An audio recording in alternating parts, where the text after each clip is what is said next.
We're embarking on a journey back in time to explore the seismic events of World War II, a conflict that reshaped the entire globe. We'll trace the path from its most brutal campaigns to its ultimate, world-altering conclusion. So, let's set the stage. By 1941, much of Europe was under Nazi Germany's control. Hitler, having secured his Western Front, made a fateful, catastrophic decision. He turned his gaze east, toward his supposed ally, the Soviet Union. On June 22, 1941, Operation Barbarossa was launched. Over 3 million German soldiers stormed across the Soviet border, initiating the largest land invasion in history. Hitler's goal was a swift victory, to crush the Red Army and seize the vast resources of the Soviet Union before winter set in. Initially, the advance was staggering. German forces blitzed through enemy lines, capturing hundreds of thousands of prisoners and pushing deep into Soviet territory. They laid siege to Leningrad, drove towards Moscow, and aimed for the oil fields of the Caucasus. But the Soviet Union was vast, and its people resilient. The infamous Russian winter arrived, brutal and unforgiving. The German war machine, unprepared for the sub-zero temperatures, ground to a halt just miles from Moscow. This wasn't just a stalled offensive, it was the beginning of a brutal war of attrition on the Eastern Front, a meat grinder that would consume millions of lives and become a critical turning point in the war. While the European continent was engulfed in this titanic struggle, tensions were reaching a boiling point halfway across the world, in the Pacific. The Empire of Japan had been expanding its influence across Asia, a move that put it on a collision course with the United States. America had imposed a crippling oil embargo on Japan, hoping to halt its military aggression. Japan's leadership saw this as a direct threat to their ambitions and national survival. They made a daring high-stakes gamble. On the morning of December 7, 1941, Japanese carrier-based aircraft launched a surprise attack on the U.S. Pacific Fleet stationed at Pearl Harbor, Hawaii. The assault was devastating. In just a couple of hours, several American battleships were sunk or damaged, and thousands of lives were lost. The attack was meant to cripple the U.S. Navy and give Japan a free hand to conquer Southeast Asia, but it had the opposite effect. The day which will live in infamy, as President Franklin D. Roosevelt called it, shattered American isolationism. The United States declared war on Japan the very next day. In response, Germany and Italy, Japan's allies in the Axis Pact, declared war on the United States. Just like that, the regional conflicts in Europe and Asia merged into one massive, global war. The world was now truly at war. The initial months after Pearl Harbor were grim for the Allies. Japan seemed unstoppable, capturing the Philippines, Singapore, and much of Southeast Asia. In Europe, the German war machine continued its relentless assault. But 1942 marked the beginning of a monumental shift. The turning of the tide began in the Pacific. In June, at the Battle of Midway, the U.S. Navy, having cracked Japanese naval codes, laid a brilliant trap. They ambushed and sank 4 of Japan's precious aircraft carriers, the very heart of its naval power. Midway was a stunning victory that permanently crippled the Japanese Navy and halted their eastward expansion. From that point on, Japan would be on the defensive.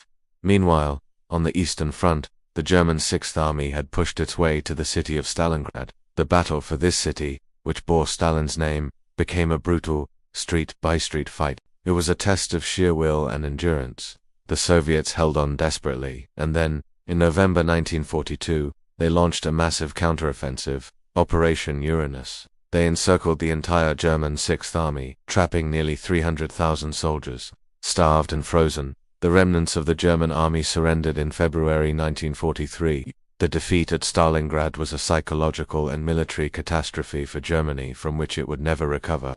In North Africa as well, the Allies were gaining ground. British and American forces, in Operation Torch, landed and pushed the German and Italian forces back, eventually clearing Africa of Axis control by mid-1943. The tide had well and truly turned. The Axis powers were now fighting a defensive war on multiple fronts. With momentum on their side, the Allies began the long, arduous process of liberating Europe. After securing North Africa, they invaded Sicily and then mainland Italy in 1943, leading to the downfall of Mussolini.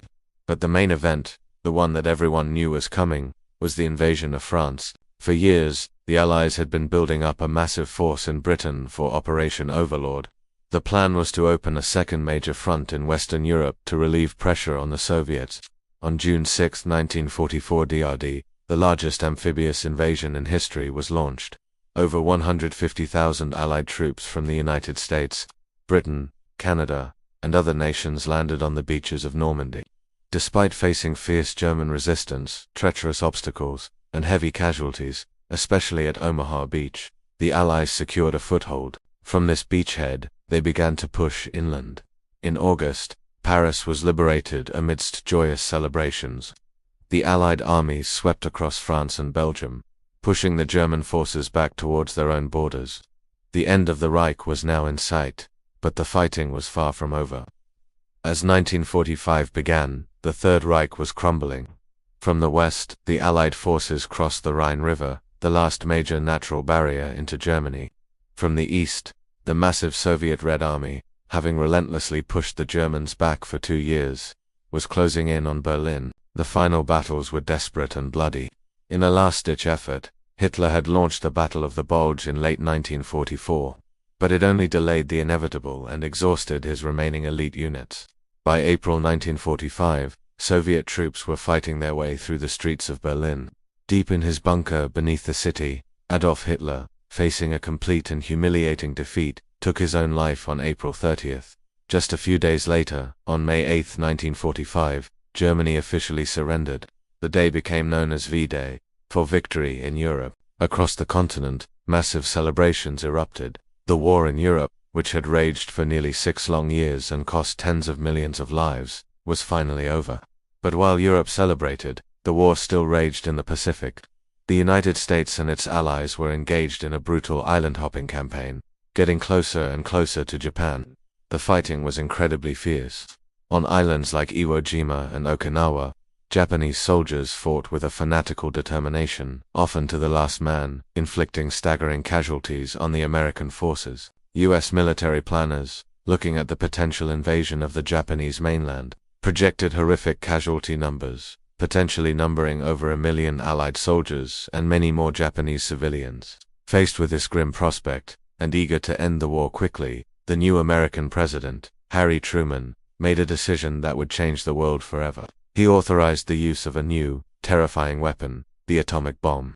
On August 6, 1945, an American B-29 bomber dropped an atomic bomb on the city of Hiroshima.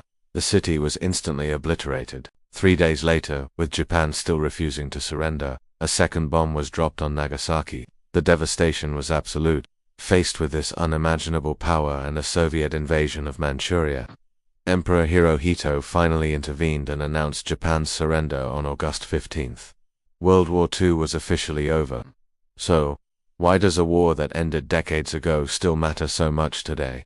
Because its legacy is all around us. World War II led to the creation of the United Nations, an organization designed to prevent future global conflicts. It marked the beginning of the Cold War between the United States and the Soviet Union, a rivalry that would define international politics for the next half-century. The war accelerated decolonization, as European empires, weakened by the conflict, could no longer hold on to their colonies. It spurred incredible technological advancements, from jet engines and rocketry to computers and nuclear energy. But most importantly, the horrors of the war, especially the Holocaust, served as a stark, enduring lesson about the dangers of unchecked hatred, nationalism, and tyranny. Studying World War II isn't just about understanding the past, it's about understanding the world we live in today and the principles we must defend to ensure such a catastrophe never happens again.